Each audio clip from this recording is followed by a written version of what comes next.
সরকারি প্রাথমিক বিদ্যালয়ে সঙ্গীত শিক্ষক নিয়োগ প্রক্রিয়া আপাতত আর এগোচ্ছে না, এমন কথা জানিয়েছেন ধর্ম উপদেষ্টা ডক্টর আ.ফ.ম. খালিদ হোসেন।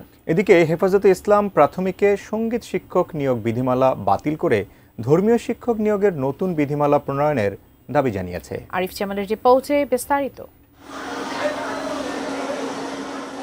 গত ২৮ আগস্ট সরকারি প্রাথমিক বিদ্যালয় শিক্ষক নিয়োগ বিধিমালা ২০২৫ প্রজ্ঞাপন আকারে জারি করে প্রাথমিক ও গণশিক্ষা মন্ত্রণালয়।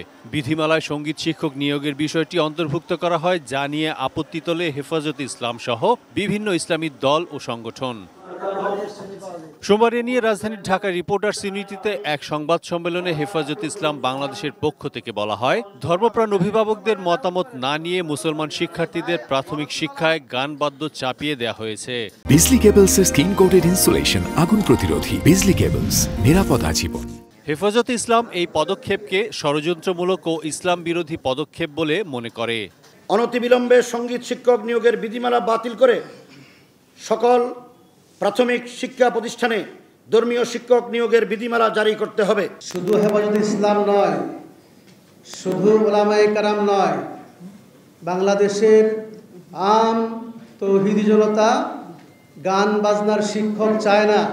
এদিকে সঙ্গীত শিক্ষক নিয়োগের বিরোধিতা করার বিষয়টি ডক্টর আ.ফ.ম. খালিদ হোসেন ধর্ম উপদেষ্টা হিসেবে কিভাবে দেখছেন সচিবালয়ে জানতে চাওয়া হয় তার কাছে।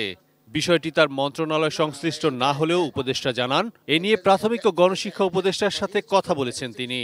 উনি এটাও আমারে বলেছেন, সঙ্গীত শিক্ষার যে ঘোষণাটা এটা খুব দ্রুত বাস্তবায়িত হচ্ছে না। হেফাজত দাবি করছে, উনি বললেন যে এটা এখন আর হচ্ছে না, এখন আমরা এই বিষয়ে আর অগ্রসর হচ্ছি না।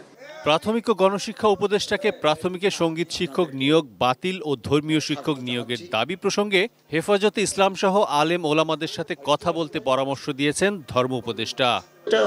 প্রাথমিক মন্ত্রণালয়ের এখতিয়ারভুক্ত, ওনারা এটা ঠিক করবেন সঙ্গীত থাকবে কিনা বা না থাকবে, এটা absolutely depend on his ministry. উপদেষ্টা জানান, ধর্মীয় শিক্ষক নামে আগে কোনো পদ ছিল না। সহকারী শিক্ষকরাই বাংলা, ইংরেজি, গণিত, সমাজ, ধর্ম এগুলো পড়াতেন। আরিফ জামাল, এটি নিউজ, ঢাকা।